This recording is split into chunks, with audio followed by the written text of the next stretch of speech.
Con la firma della Convenzione Acca-Corner, 10 alloggi Ater del centro storico veneziano saranno messi a disposizione del personale della prefettura.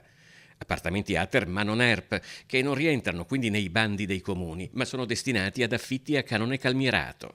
Per attrarre delle persone nella nostra realtà cittadina dobbiamo metterle nelle migliori condizioni e quella della sistemazione abitativa è uno di questi passi. Stiamo portando avanti un progetto che è partito precedentemente con la Polizia di Stato, poi 20 giorni fa con la Polizia Penitenziaria e oggi con la Prefettura. Questo progetto è stato definito proprio nel corso di diverse riunioni in prefettura con rappresentanti di pubbliche amministrazioni che evidenziavano quanto le carenze di personale siano determinate anche dalla difficoltà di abitare a Venezia.